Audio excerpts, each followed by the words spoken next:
Hello there, welcome to the Football Bloc. My name is Brandon, and today I'm going to give you my predictions for the quarterfinals of the 2023 Asian Cup. So if that sounds interesting, let's hop right into it.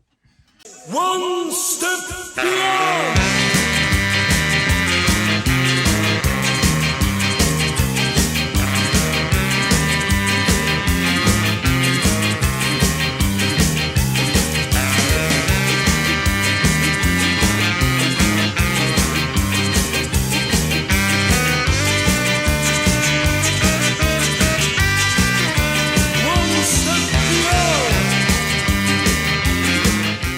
So the quarterfinals of the 2023 Asian Cup are finally here. There's only 8 teams left. We have 4 games, and as we get closer and closer to crowning the Kings of Asia.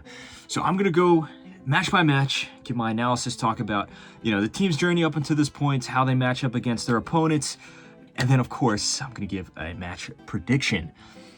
First game we're gonna look at here, we have Tajikistan versus Jordan. This is a crazy game to have in a quarterfinal, I have to say. I was not expecting both Tajikistan and Jordan to make it this far, but they completely earned their spots here. No doubt about that. Tajikistan started off relatively slow. They had a tough draw with China, a tough loss against Qatar, and then they ended up winning over Lebanon, but by the skin of their teeth. And then they ended up beating UAE on penalties in a very, very close game, which they could have won the outright, but then they also could have lost outright. Both teams had some really, really close chances, but also let's not forget that this is Tajikistan's first ever appearance at an Asian Cup. As for Jordan, I think that they actually started off the tournament in great form. They blew apart Malaysia, and then they were seconds away from beating South Korea.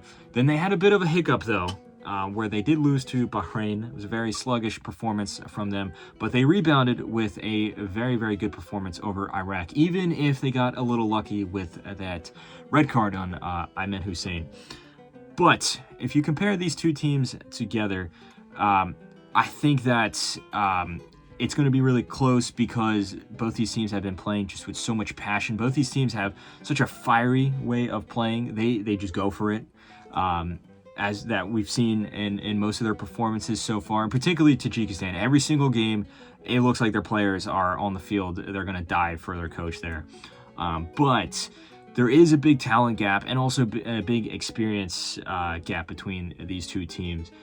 Also, I think if you look at the attacking prowess that Jordan has with a guy like, say, Altamari, for example, I think that is so much more powerful than Tajikistan. Tajikistan has an issue going forward. They've only scored 3 goals this tournament, and up until that match against Lebanon, scoring was their biggest issue. On the flip side, though, they do have a pretty solid defense.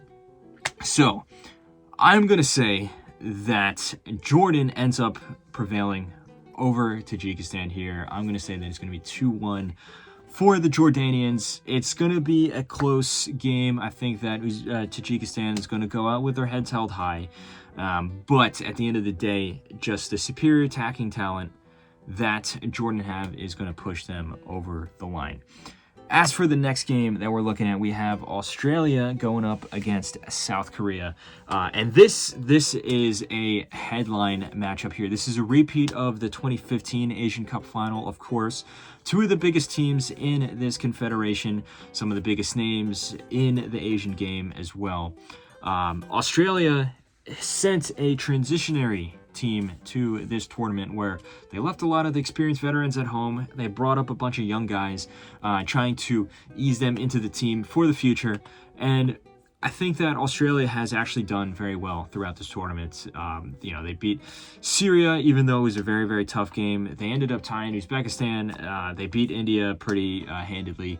And then they beat Indonesia in the last round. Now, it wasn't an easy victory, but if you look on paper, they were able to score 4 goals past them. That being said, they have not faced truly a big team yet. Obviously, their opponents have all played well. They haven't played any necessarily bad teams besides possibly India, but they haven't really faced a top team yet. Compare that to South Korea. They've had a very up and down tournament. They beat Bahrain, but it wasn't the best victory, but they got the job done. They got completely outplayed by Jordan. They were, in my opinion, probably lucky to tie that game. And then they just lost their composure against Malaysia. They outplayed them, but they ended up tying 3-3. And then up against the Saudis, it was a game that could have gone either way. In the end of the day, you can probably argue Korea had the better chances, but it took a penalty shootout for them to get to this point. If you look at all the games that they played, they've only won one of them. They only have one victory. But when you have a guy like Hung Sung-min on your team, you always have to give this team a chance.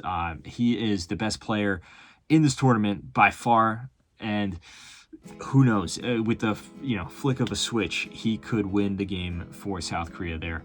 So it is very hard to choose between these two. You have a lot of inexperience with Australia, and also maybe not experience because they haven't really played any top teams, like I said, but also they just have the momentum going for them.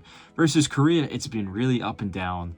And then Son in particular, as good of a player as he is, he hasn't really been having the best tournament either. He had kind of a subpar game against Saudi Arabia, I have to admit, and he had a good game against Malaysia, but still, we haven't seen vintage Son. We haven't seen that performance that he's capable of yet at this tournament. So if I had to choose between these two teams, which obviously I do for the purpose of this video, I am going to go with Australia. I think that Australia is going to overcome South Korea. It's going to be really close. I'm going to say it's going to finish 1-0 with Jackson Irvine scoring a scrappy goal. He has scored a few goals already this tournament. All of them have been very scrappy, and I think he's going to show up with another one here that's just going to eliminate South Korea. On to the next match, and we have an absolute banger. We have Japan going up against Iran, a repeat of the semifinals from the last edition. This semifinal that Japan actually won pretty handedly, funnily enough. Both these teams have had different routes up until this point. Iran beat Palestine pretty convincingly in their first game, but they were made to sweat against Hong Kong. They, probably shouldn't have won that game. That probably should have been a tie. And then they beat UAE. They outplayed UAE, but it was still pretty close at the end of the day. And then they needed penalties to eliminate Syria. Because the Syrians played their hearts out. Iran was overall the better team, but, Syria was able to poke some holes in Iran's defense. They're not indestructible. Compare that to Japan. Japan beat Vietnam, scored a flurry of goals. They were losing at one point, though, but I think it was just a little bit of a, unlucky bounces of the ball there. That was not the case against Iraq, where they got completely outplayed by the Iraqis, though. They lost 2-1 to Iraq, but they were able to bounce back with a win over Indonesia, and then also the win against Bahrain in the round of 16. Both of those wins, both of them ending 3-1, and both of them showing the just immense attacking power that Japan has. However, though, Japan has yet to keep a clean sheet at this tournament. They have conceded more goals than they probably should have. A little too close to comfort if I was a Japanese fan. They are not impervious either. So when you put these two heavyweights up against each other, it really could go either way. I actually have went back and forth between who I think is going to go through. One thing in particular that is going to be a huge miss for Iran is Mehdi Taremi got sent off in the last match, so he will not play in this game here, which is a huge loss. That being said, as good as Mehdi Taremi has been in the last two games, he didn't really do much in the first two games either, and in particular that game against Palestine where Iran, that was their best performance of the tournament so far. So you can make an argument that Iran's not going to suffer as much, possibly. And like I said, both of these teams, they have some flaws that have been exploited on multiple occasions. So I think that this match is going to finish 1-1. I think it is going to be, neck and neck up until 90 minutes, after the 120 minutes, and I think it's going to go to penalties. And we've seen Japan lose some penalty shootouts before in this tournament. And I think it's going to happen again. I think that Iran is going to come out on top by the skin of their teeth. But like I said, I wouldn't be surprised if it goes either way. I wouldn't be surprised to see Japan go through either, because that's how close this matchup is. So, as for the last matchup we're going to talk about in the quarterfinals, we have Qatar going up against Uzbekistan. And in this game here, Uzbekistan is one of the darlings of the tournament, if not the darling of the tournament. Everyone had expectations for them to be the underdog team, and at first it looked like they were falling short of expectations a little bit with that 0-0 draw against Syria. But as the tournament went on, they really grew into that role. In particular, the game against Thailand in the round of 16, where we saw on full display how talented Uzbekistan can be going forward. As for Qatar, the host nation, they have a lot of pressure on their shoulder. Not only are they the host nation, they are also the defending champions. And they also have a lot to make up for that embarrassing performance at the World Cup in this country, again, last year. So Qatar, with all that pressure on them, I think have actually played pretty well, all things considered. They beat Lebanon pretty easily, and then they beat both Tajikistan and China 1-0 in their next two games. And in both of these games, I think they were the better team, but it got a little dicey at times. They were made to really work for the victory. Now, again, there was also some, Tintin Marquez Lopez switched up the lineup a little bit, so there wasn't really a consistency going through, which could explain some of the patchwork performances there. In the last match against Palestine, they were also made to work really hard, and Palestine actually took the lead against them. But at the end of the day, Qatar was able to regain the lead and basically come out on top, and they were the better team overall again. Qatar, up until this point, has only conceded one goal. They played some good football in patches, but this performance here so far is not as strong as the performance at this point of the tournament in 2019. Remember, in 2019, they weren't just, defending well. They were blowing away teams. We're talking 4-0 victories, 6-0 victories, just going nuts with the goal scoring. We haven't seen that this time around. Now, you can argue maybe it's just because the opponents are better, which is true, but I think that it's not going to be as easy. If this was 2019 Qatar, I think they would easily beat Uzbekistan.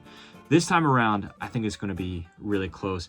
Qatar's defense, as I said, is very, very good, and it's going to be interesting to see how they line up against Uzbekistan's offense, which has been electric.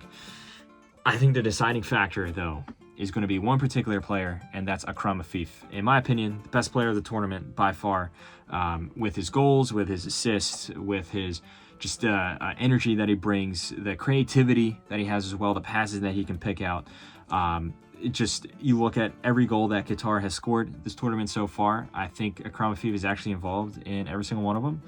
So, with that being said, I think Akram Afif is going to have yet another masterful performance here. I think he's going to score at least one of the goals as Qatar win 2-1 over Uzbekistan. It's going to be a very close game. I think Qatar is going to be made to sweat like they have before, and virtually every game they played in this tournament, minus the opener against Lebanon.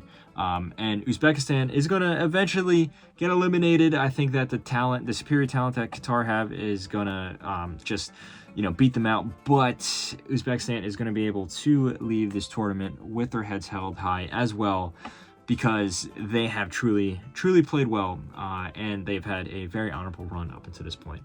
So anyway, I am saying that the semifinals for the 2023 Asian Cup is going to be Jordan, Australia, Iran, and Qatar. Let me know if you agree or disagree. Obviously, a lot of these predictions could go either way, and I have made some controversial takes, some hot takes, so let me know what your opinions are. Type them all in the comment section below. Don't forget to like and subscribe. Share this video with a friend. Don't forget to follow the Football Bloc on social media. But anyway, guys, my name is Brandon, and I hope you have a nice rest of your night. One step beyond.